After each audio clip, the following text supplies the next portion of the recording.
Hey there, welcome back to a brand new video. My name is Musa Jallo, and in today's video, I'm going to be reacting to another video from Displore, But before we start this video, let me just say, like, you guys have been complaining, like, oh, Cape Town and Abuja, they are not on the same level, blah, blah, blah. So, like, in this video, I'm going to be making another comparison video again, but I'm going to be comparing this time Cape Town versus Johannesburg, because I feel like they might be on the same level, even though they are in the same country, but they might be on the same level. So, with no further delay, let's get into the reaction. Cape Town versus Johannesburg. Cape Town and Johannesburg are the two heavyweight cities in South Africa. Not that there are not many other wonderful towns and cities, but Cape Town and Johannesburg often get pitted against one another, in the battle of which is the better city to live in. Some people prefer Cape Town and other Johannesburg, so it's probably safer to just say that they are both special cities. Actually, I totally agree with him on this. Like, Johannesburg and Cape Town, they are like two amazing cities. I love the combination also of living by the beach and like living in the city also. And each one suits different tastes. Choosing one over the other for subjective reasons is bound to end up in an argument. However, it is still best for us to take a deep look at both cities to determine which we will prefer. Let's begin with demography. Populous cities usually offer better employment opportunities because of their large economies. Big cities attract companies and business investment and are usually important cultural centers and research hubs. Cape Town has a population of about 3.7 million people, while Johannesburg has a population of about 5.6 million people. Oh my god, this is like so crazy though. Like, the population of Johannesburg is like almost bigger than the population of Norway. Meaning Johannesburg has a greater population than Cape Town. However, this population is unevenly distributed, that is, some parts of the city have more people than other parts. This is known as population density. Cities with high population densities can be considered overpopulated, which can be a problem if the infrastructure is underdeveloped. Johannesburg has a population density of 2,000 people per square kilometer, higher than that of Cape Town with a population density of 1,400 people per square kilometer. The percentage of female residents in Cape Town is higher than that of Johannesburg. That is, Cape Town has a female population of 52.41%, while Johannesburg has 49.84%. Like, in Johannesburg, it's like almost evenly distributed, the population between like the men and the women, But Cape Town is like almost 2%, 2 point something percent more, Percent of female population. In contrast, the male population in Johannesburg is 50.16% higher than Cape Town with 47.59% economy. Cape Town is South Africa's second main economic center and Africa's third main economic hub city. It serves as the regional manufacturing center in the Western Cape. In 2019, the city's GDP of $33.04 billion represented 71.1% of the Western Cape's total GDP and 9.6% of South Africa's total GDP. I don't know, I might be wrong, but like I'll try to find the clips, like I watched a video from them, I reacted to it, and the GDP of Cape Town, they say it was like 130 billion. The city also accounted for 11.1% of all employed people in the country and had a citywide GDP per capita of $7,524. Since the global financial crisis of 2007, the city's economic growth rate has mirrored South Africa's decline in growth, whilst the population growth rate for the city has remained steady at around 2% a year. Around 80% of the city's economic activity is generated by the tertiary sector of the economy, with the finance, retail, real estate, food and beverage industries being the... It is actually really good that the economy of Cape Town, they have both like the factories, but also they have like, how you call it, like the service-based economy, that is like they have people working as lawyers, you have people working in finance, you have people working in like hotels, restaurant, and like different things like nurses, doctors. The four largest contributors to the city's economic growth rate. In 2008, the city was named as the most entrepreneurial city in South Africa, with the percentage of Capetonians pursuing business opportunities almost 3 times higher than the national average. Those aged between 18 and 64 were 190% more likely to pursue new business, whilst in Johannesburg, The same demographic group was only 60% more likely than the national average to pursue a new business. With the highest number of successful information technology companies in Africa, Cape Town is an important center for the industry on the continent. This includes an increasing number of companies in the space industry. Growing at an annual rate of 8.5%, nationwide, the high-tech industry in Cape Town is becoming increasingly important to the city's economy. A number of entrepreneurs I like the fact that the economy of Cape Town is like really so diversified, I want to see what they're gonna say about Joburg, but I really like the fact that the economy of Cape Town, they have finance, they have mining, they have like a service-based economy, and then they have technology. That's really impressive. Entrepreneurship initiatives and universities, hosting technology startups such as Jumo, Yoko, Aerobotics, Luno, and the Sun Exchange are located in the city. The city has the largest film industry in the Southern Hemisphere, generating $476.19 million in revenue and providing an estimated 6,058 direct and 2,502 indirect jobs in 2013. Like when it comes to like Nollywood films, right? Like films from Ghana, films from Nigeria, I don't really watch them, but to be honest with you, South African films, damn, those things they slap, like the ones on Netflix, I really enjoy them, I feel like the movie industry in South Africa, even though Nigeria might have like more numbers or their industry in Nigeria might be bigger, but when it comes to quality, I would prefer to see a South African film before I go and see a Nigerian film, Much of the industry is based out of the Cape Town film studios. On the other hand, Johannesburg is the economic and financial hub of South Africa, producing 16% of South Africa's gross domestic product and accounts for 40% of Gauteng's economic activity. In a 2008 survey conducted by MasterCard, Johannesburg ranked 47 out of 50 top cities in the world as a worldwide center of commerce. Mining was the foundation of the Witwatersrand's economy, but its importance is gradually declining due to dwindling reserves, and service and manufacturing industries have become more significant to the city's economy. While gold mining no longer takes place within the city limits, most mining companies still have their headquarters in Johannesburg. The city's manufacturing industries extend across a range of areas, and there is still a reliance on heavy industries, including steel and cement plants. The service and other industries include banking, IT, real estate, broadcast and print media, private healthcare, transport, and a vibrant leisure and consumer retail market. Johannesburg has Africa's largest stock exchange, the JSE, although it has moved out of the central business district. That is like really so impressive, like to have like the largest stock exchange in Africa, Due to its commercial role, the city is the seat of the provincial government and the site of a number of government branch offices, as well as consular offices and other institutions. The container terminal at City Deep is known to be the largest dry port in the world, with some 50% of cargo that arrives through the ports of Durban and Isn't Cape Town not bad water? So how do they have like a container port, or is it like being transferred on the rivers, Cape Town arriving in Johannesburg. The City Deep area has been declared an IDZ by the Gauteng government. Now on to quality of living. Let's begin with low unemployment rate. Low unemployment rate indicates better career opportunities and economic growth.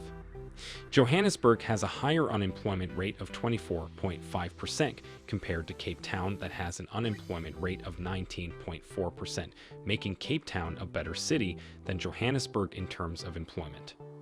Looking at the average salary of both cities, Cape Town has an average salary of $1,497.72, greater than that of Johannesburg, which is $1,463.97. Wow, that's a lot. But I still feel like it's pretty high though. Like that's I always been thinking like, right, how much do you need to like live comfortable in Cape Town, But I'm guessing like we're making like maybe $2,500 per month in Cape Town. That's like a pretty good salary, like if you don't have like a really expensive this, that might go a very, very long way, Moving on to the rent for a one-bedroom apartment for both cities, which actually indicates how much of your salary would be allocated to rent expenses and the general cost of living of the city. In Cape Town, $718.18 is spent for rent in a one-bedroom apartment. The $718, right? Even though it is the price for one bedroom, but I'm guessing this is gonna be like on the really, really high end, I'm not quite sure, but I'm guessing like if you don't live like in the crazy part of Cape Town, you can find something a little bit better and cheaper. Not better, but maybe a little bit cheaper than this. Compared to $434.91 paid in Even in Johannesburg, like this $400, like for a one bedroom now. I feel like also it might be on the high end, like if you don't live like in the city center, if you live a little bit outside of the city, it might be. I don't know, but I'm guessing it might be a little bit lesser than that. I feel like it's pretty much on the high end. Johannesburg, meaning rent for a one-bedroom apartment in Cape Town is higher than that in Johannesburg. Now, on to the GDP of both cities. The gross domestic product reflects the value and productivity of an economy. It measures the market value of all the final goods and services produced annually. To reflect the differences in the cost of living and inflation rate, the GDP at purchasing power parity in Cape Town is $103 billion compared to only 65. This is what I misunderstood about the GDP from like the previous video. This GDP is like $103, which is like referring to like the purchasing power parity. It's not like the normal GDP. $0.31 billion in Johannesburg. The prices of highly demanded consumer goods can help estimate the overall cost of living in the city. A lower average price for 1 liter of fuel is especially important for residents who drive daily around the city. Fuel price for 1 liter in Johannesburg is $1.24, while in Cape Town is $1.23. This means that fuel is cheaper in Cape Town than in Johannesburg. It kind of makes sense because Joburg have like a higher population, so like I'm guessing like they would need to like pay more money to get all the services. Let's end this point with the average price of a beer that is 0.5 little in both cities. The average price of a bottle of beer is calculated for locally produced beers sold in shops/supermarkets. In Cape Town, the average price for a bottle of beer is higher than that of Johannesburg, that is $1.44 in Cape Town and $1.41 in Johannesburg. Transportation. While taxis and private drivers typically cost much more than public transportation, people usually spend around $17 per day to get around in Johannesburg. Public transportation. Like I don't really have anything to compare this to because like in Norway we pay like maybe $150, for like the monthly ticket on average. So if you divide that by 30 days, that would be a little bit cheaper, but that is like for public transport only. So if you're like talking about taxis, it's like not comparable. It's gonna be like way more expensive in Norway. Transportation tends to be much less expensive in Cape Town than paying for a taxi or private car service, as is expected.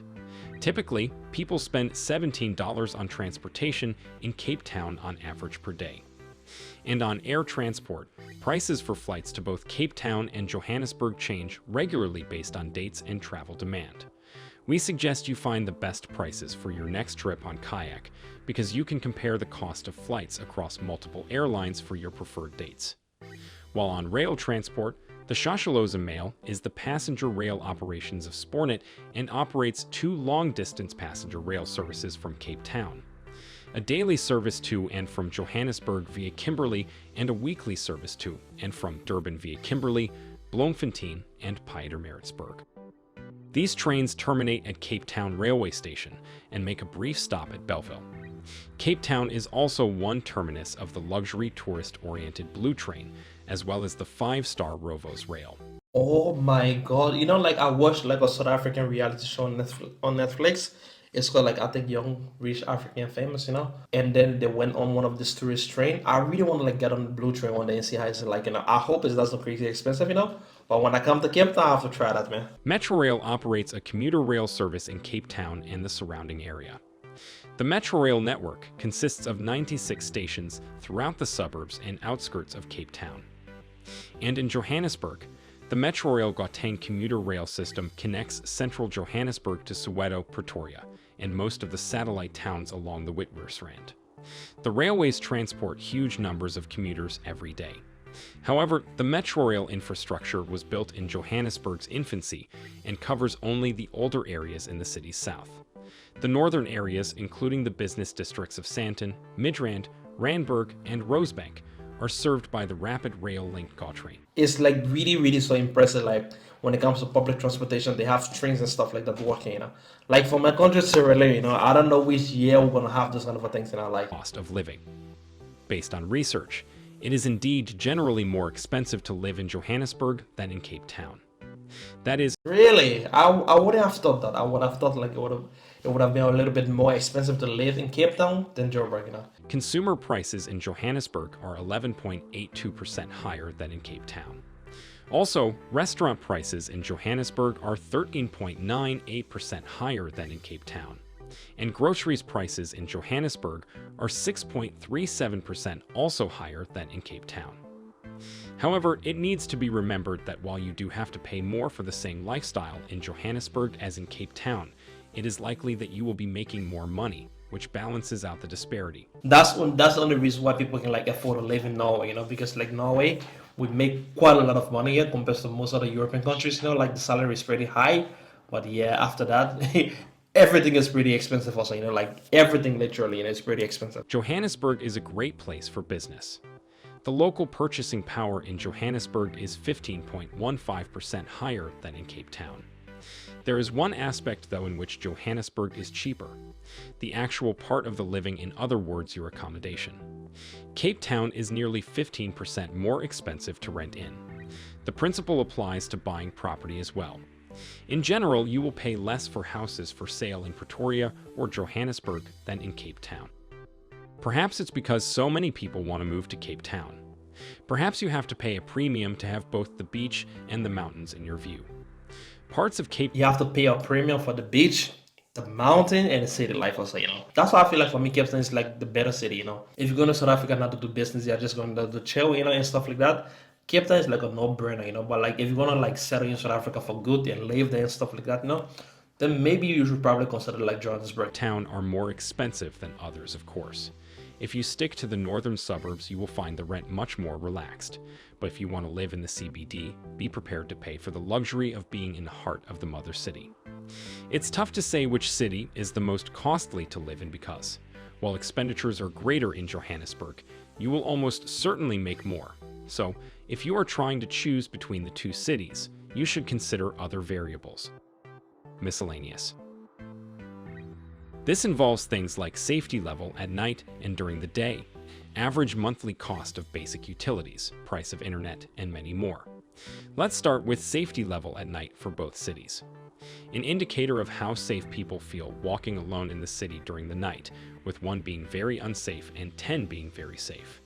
The safety level at night in Cape Town is 1.49%, which is far better than that in Johannesburg, which is 0.86%. Whoa, 1.49 to 0.86. That's a big difference actually, though. And on safety level, during the day, Cape Town is better with 4.74%, while Johannesburg has 3.02%. Honestly speaking, this kind of a statistics, I feel like it just created like what I call like fear mongering amongst people, you know, because like in reality, like man, like if you and your friends walking out at night, like maybe 6, 7 people, you know, I don't think you're gonna like feel unsafe in Cape Town. I feel like this kind of a statistic, they only like brew fear within people. I don't feel like it do a lot to like really describe the situation on the ground, you know. This means that when it comes to safety both during the day and night, Cape Town is safer than Johannesburg.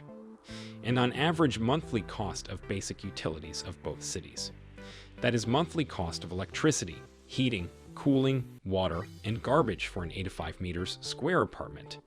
In Cape Town is $105.53, while in Johannesburg is $122.81. And the average monthly price of internet in Cape Town is $54, while in Johannesburg is $58.45. And on the quality of drinking water, which is an indicator of how drinkable the tap water is, with 1 being not drinkable and 10 being very drinkable. Cape Town scores 7.31, while Johannesburg scores 6. Meaning, So like the water quality in Johannesburg might be higher than that of Cape Town, you know. But I feel like it doesn't have to do with the water itself. It have to do like middle of the infrastructures, you know, that is carrying the water, you know. is more safe drinking water in Cape Town than in Johannesburg. Overall, both Cape Town and Johannesburg are both great cities with strong economies with beautiful facilities.